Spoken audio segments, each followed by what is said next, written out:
মহামারীর পরে আসবে সানাওয়াতুজ জালাজিল, ভূমিকম্পের বছরগুলো। মানে বছর ধরে, বছরের পর বছর ধরে পৃথিবীতে বিভিন্ন জায়গায় ভূমিকম্প হতে থাকবে। কে বলেছেন? নবী সাল্লাল্লাহু আলাইহি ওয়াসাল্লামের কথা কি সত্য না মিথ্যা? আস্তাগফিরুল্লাহ, সত্য না মিথ্যা? সত্য। তার মানে একটা হাদিস পেলাম, নবীজি বলেছেন কিয়ামতের আগে আগে কি হবে? ভূমিকম্পের বছরগুলো আসবে। ভূমিকম্প আসবে না, ভূমিকম্পের বছরগুলো আসবে। একটা হাদিস মাথায় নেন। 2 নাম্বার, নবীজি বলছেন কিয়ামতের 10টা আলামত আছে। কয়টা? 10টা। তার মধ্যে 1 নাম্বার আলামত হচ্ছে দাজ্জাল। কি নাম? দাজ্জাল। আচ্ছা, ওইদিকে আলোচনা নিচ্ছি না আজকে। 2 নাম্বার হচ্ছে ইয়াজুজ আর মাজুজ, এটাও অন্য লেকচারে শুনে নিন। 3 নাম্বার ঈসা আলাইহিস সালামের আগমন। 4 নাম্বার দাব্বাতুল আরদ, জমিন থেকে প্রাণী বের হবে। 5 নাম্বার ইয়েমেন থেকে আগুন বের হবে। ইয়েমেন থেকে আগুন বের হবে। 6 নাম্বার দুখান, ধোঁয়া, ধোঁয়া দিয়ে পৃথিবী ছেয়ে যাবে। 7 নাম্বার, 8 নাম্বার, 9 নাম্বার, এগুলো হচ্ছে 3টা বড় বড় ভূমিকম্প, ভূমিধস, যেটা হবে একটা পৃথিবীর পূর্বে, একটা পশ্চিমে, একটা মাঝখানে। পৃথিবীর পূর্বে মানে এই পুরো আমাদের সাবকন্টিনেন্ট সহ পুরো পূর্ব দিক, একদম ইন্দোনেশিয়া, মালয়েশিয়া, সব জায়গা পূর্ব দিক। পশ্চিম মানে পুরো পশ্চিমা সভ্যতা। আর মাঝখান মানে এই জাজিরাতুল আরবিয়া, মাঝখান। এই 3টা ভূমিকম্প হবে পৃথিবীতে, এখনো আসা বাকি আছে। বড় বড়, এগুলোতে ভূমি কাঁপবে না, ভূমি ধসে যাবে। কি হবে? নবীর কথা কি ভুল হবে? আর শেষটা হচ্ছে এই পূর্ব দিক থেকে, পশ্চিম দিক থেকে সূর্য উদিত হবে এবং মানুষের তওবার দরজা বন্ধ হয়ে যাবে। তওবা করে লাভ নাই। এই 10টা বড় বড় মধ্যে 3টা পেয়েছেন ভূমিকম্প। তাহলে পেলাম যে ভূমিকম্পের বছরগুলো আসবে।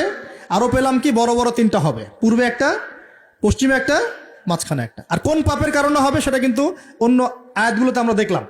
আচ্ছা, সামনে আসেন। আবার নবীজি বলছেন দাজ্জাল যখন মানুষের রূপে বের হবে তখন সে সব জায়গায় বিচরণ করতে পারবে, কিন্তু মক্কা মদিনায় ঢুকতে পারবে না। ঠিক আছে? তো সলফে সালাহিন তারা বলছেন যে দাজ্জাল সব জায়গায় ভ্রমণ করবে, এটা এও ব্যাখ্যা হতে পারে যে সে নিজে সব জায়গায় যাবে না, বরং তার অনুসারীরা বিভিন্ন জায়গায় আধিপত্য বিস্তার করবে। এ ব্যাখ্যা যৌক্তিক তো? যৌক্তিক ব্যাখ্যা। এরপরে যখন সে মদিনায় ঢুকতে পারবে না, দেখবে যে এখানে ফেরেশতারা একদম খোলা তরবারি হাতে দাঁড়ায় আছে, ঢুকতে পারবে না।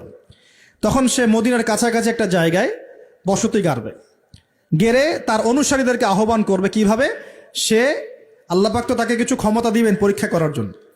সে 3 বার ভূমিতে আঘাত করবে, এতে করে ভূমি কেঁপে উঠবে। এবং এই ভূমিকম্পে মদিনা থেকে যত মোনাফেক টাইপের যত মানুষ আছে সব দৌড় দিয়ে দাজ্জালের দলে যোগ দিবে। তার মানে ওই সময়ে ভূমিকম্প আসবে। আর কি? এবার নবী সাল্লাল্লাহু আলাইহি ওয়াসাল্লাম বুখারীর এক হাদিসে বলছেন, আবু হুরায়রা রাদিয়াল্লাহু আনহু থেকে বলছেন, তিনি বলছেন যে লা তাকুমুস সাআ, কিয়ামত ততদিন পর্যন্ত হবে না। এই হাদিস দুটো একটু মনোযোগ দিয়ে শুনেন। কিয়ামত ততদিন পর্যন্ত হবে না যতদিন পর্যন্ত না ইউকবাদুল ইলম, জ্ঞানটাকে উঠিয়ে নেওয়া হয়। জ্ঞান কি হয়? উঠিয়ে নেওয়া হয়। নবী আরো বলছেন ইউকবাদুল ইলম ওয়া তাকসুরু জালাজিল, এবং বেশি বেশি ভূমিকম্প না হচ্ছে। 2 নম্বর কি? বেশি বেশি ভূমিকম্প না হচ্ছে। ওয়া ইয়াতাকারাবুজ জামান, এবং সময় কাছাকাছি চলে না আসছে। এই জায়গায় আমি একটু স্টাডি করতে গিয়ে একটা অদ্ভুত জিনিস দেখলাম, যে একটা রিসার্চ বলছে, সায়েন্সের রিসার্চ বলছে যে প্রতিটা ভূমিকম্পে পৃথিবীর গতির মধ্যে একটা পরিবর্তন হয়। প্রতিটা ভূমিকম্পে পৃথিবীর গতির মধ্যে একটু একটু পরিবর্তন হয় এবং সময় সংক্ষিপ্ত হয়ে আসে। সময় কি হয়? সংক্ষিপ্ত হয়ে আসে। পৃথিবীর ভিতরে আছে, নিচে আছে কিন্তু আগুন। কি আছে? আগুনের স্তর আছে। একদম নিচে একটা ইনার কোর মানে একটা জায়গা আছে, ইনার কোর বলে। এখন সাম্প্রতিক গবেষণা বলছে যে ইনার কোর আগে যেদিকে ঘুরতো এখন তার বিপরীত দিকে ঘোরা শুরু করেছে। আল্লাহু আকবার। তাহলে এগুলো মিলে যাচ্ছে না? ভূমিকম্পের সাথে পৃথিবীর ঘূর্ণন সম্পৃক্ত এবং জামান, সময়টাও সম্পৃক্ত। তো নবী যেটাই বলছেন যে ওয়া তাকসুরু জালাজিল, বেশি বেশি ভূমিকম্প হবে, ওয়া ইয়াতাকারাবা জামান, এবং সময় কাছাকাছি চলে আসবে। অন্য হাদিসে আসছে বছর যাবে মাসের মতো, মাস যাবে সপ্তাহের মতো, সপ্তাহ যাবে দিনের মতো। তিনি আরো বলছেন ওয়া ইউযহারুল ফিতান, এবং সমস্ত রকম ফিতনা ফাসাদ দেখা যাবে, দেখা যাচ্ছে না? এবং ওয়াল হারাজ, এবং বেশি বেশি হত্যাকাণ্ড হবে। সাহাবীরা বলছেন যে ওয়ামাল হারাজ ইয়া রাসূলুল্লাহ, হারাজটা কি ইয়া রাসূলুল্লাহ? তিনি বলছেন আল কতল, হত্যা, হত্যা, গণহত্যা, এগুলো হচ্ছে হারাজ। এবং তোমাদের ধন সম্পদ বাড়তে থাকবে, ফায়াফিদু, ধন সম্পদ উপচে পড়বে। এখন এখানেও পেলাম যে ভূমিকম্প কিয়ামতের অন্যতম কি আলামত। আরেকটা হাদিসে নবীজি বলছেন, আর দুটো হাদিস বাকি আছে আজকের মতো। নবীজি বলছেন, এই হাদিসটা আসছে ইবনে মাজায়, এটার হাদিস নাম্বার 4020 নম্বর হাদিস। নবীজি বলছেন যে লায়াশরাবান্না নাস মিন উম্মতি আল খামর, আমার উম্মতের, ভালো করে শোনেন যুবকরা, ভালো করে শোনো, আমার উম্মতের মানুষ, এক শ্রেণীর মানুষ মাদক দ্রব্য পান করবে। কি পান করবে? নবীজি বলছেন আমার উম্মতের একটা অংশের মানুষ মাদক দ্রব্য পান করবে, ওয়ায়ুসাম্মুনাহা বিগাইরি ইসমিহা, কিন্তু মাদক দ্রব্যের নাম পরিবর্তন করে অন্য নাম দেয়া শুরু করবে। বুঝতে পারলাম? এখন কে বলে মাদক? আমরা বলি এখন হুইস্কি, রাম, আর কি ভাই, ইয়াবা, হ্যাঁ কত নাম বের হয়েছে। এটা আরো অ্যামেজিং। নবীজি বলছেন ওই মানুষগুলো যারা মাদকদ্রব্য পান করে নাম ভিন্ন দিবে, তাদের কানের পাশে বাদ্যযন্ত্র বাজবে। এখন কানের পাশে বাদ্যযন্ত্র বাজে কিভাবে? তোমার ব্লুটুথ আর ইয়ারফোন দিয়ে। বুঝতে পারো নাই মনে হয়? এইভাবে শব্দ আসলো কিভাবে হাদিসের মধ্যে?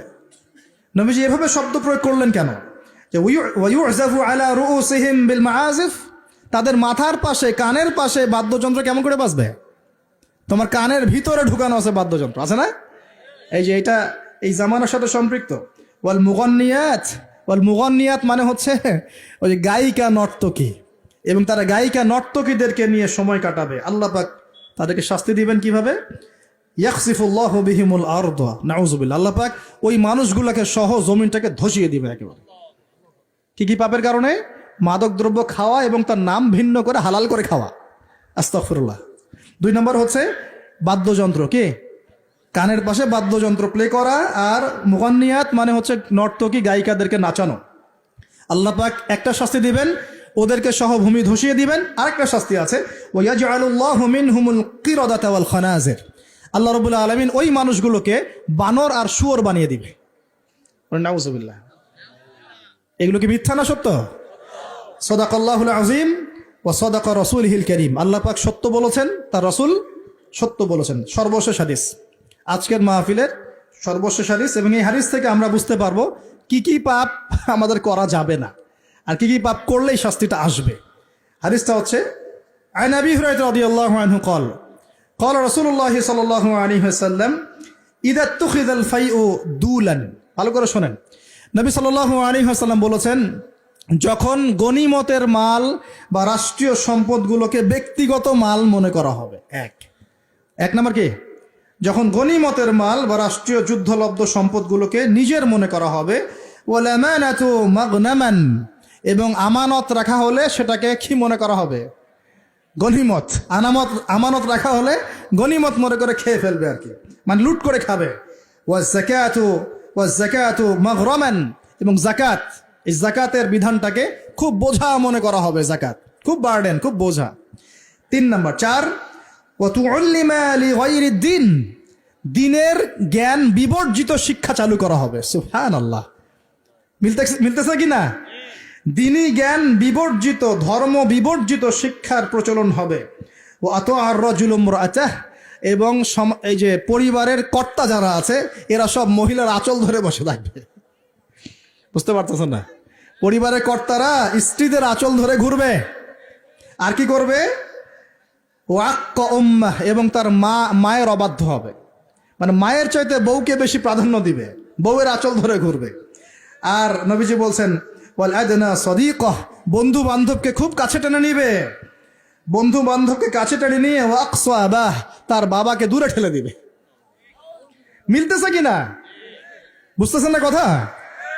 আবার বলতেছি, যখন গনিমতের মালকে ব্যক্তিগত মাল মনে করা হবে, আমানত রাখা হলে লুট করে খেয়ে ফেলা হবে, যখন জাকাতটাকে বার্ডেন মনে করতেছে, বোঝা মনে করতেছে, যখন ধর্ম বিবর্জিত শিক্ষা চালু হচ্ছে, যখন একজন ব্যক্তি তার মাকে কষ্ট দিয়ে মায়ের চাইতে বেশি স্ত্রীকে প্রাধান্য দিচ্ছে, তার আঁচল ধরে ঝুলছে, আর যখন এই ছেলেপেলেগুলো বন্ধুকে কাছে টেনে নিচ্ছে, বাবাকে দূরে ঠেলে দিচ্ছে, আর কি হচ্ছে?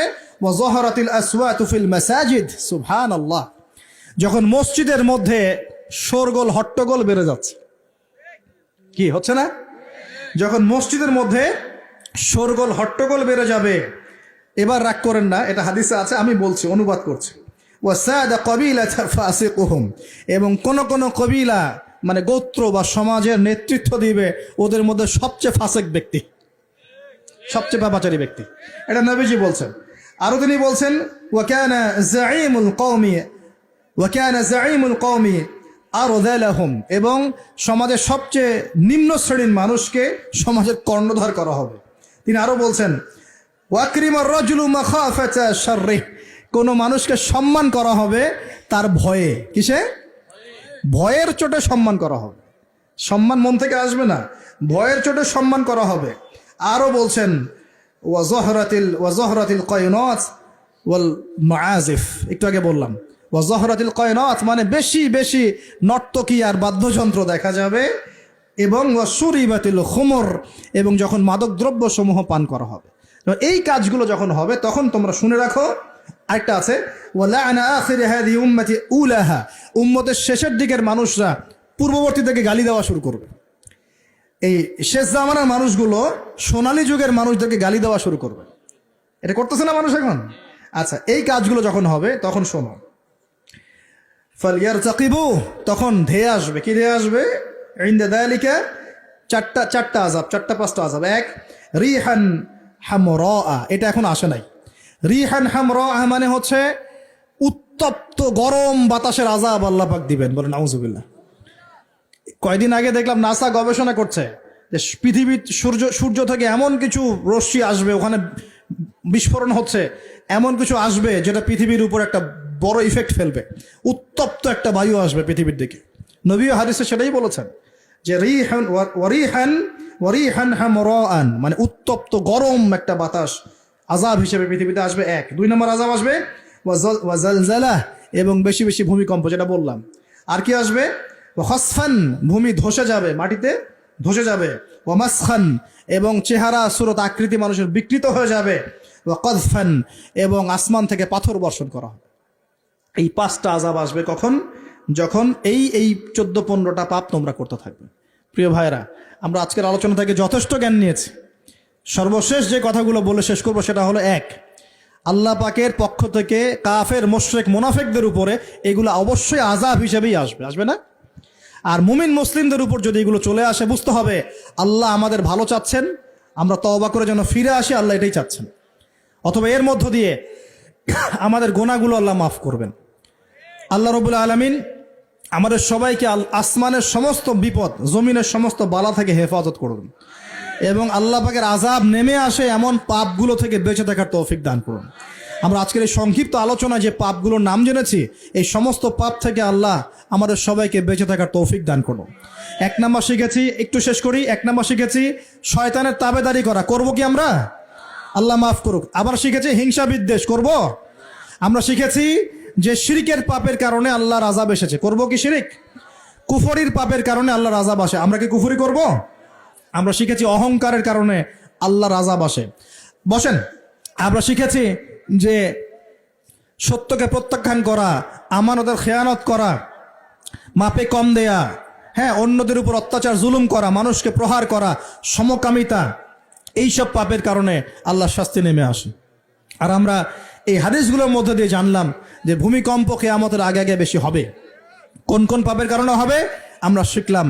আমানতের খেয়ানত, গনিমতের মাল আত্মসাৎ করা, যাকাত না দেয়া, অশ্লীলতা, মাদক দ্রব্য গ্রহণ করা, নাম পরিবর্তন করে দেয়া, বাদ্যযন্ত্র, গায়িকা, নর্তকী, হ্যাঁ, এই জেনা, এই যে অন্যায়গুলা, পিতামাতার অবাধ্য হওয়া, হ্যাঁ, স্ত্রীকে বেশি প্রাধান্য দেয়া, মাকে কম দেয়া, বাবাকে প্রাধান্য না দিয়ে বন্ধুকে দেয়া, ঠিক আছে, এবং নেতৃত্ব স্থানীয়তে যদি দুর্নীতিপরায়ণ মানুষ চলে আসে, সব মিলে এই আযাবগুলো আমাদের উপরে চলে আসতে পারে যদি আমরা সতর্ক না হই। আল্লাহ পাক আমাদের সবাইকে আজকের আলোচনা থেকে শিক্ষা নেওয়ার তৌফিক দান করুন। আল্লাহ পাকের আযাব থেকে বেঁচে থাকার জন্য আল্লাহ পাকের হুকুম আহকাম মেনে চলার তৌফিক দান করুন।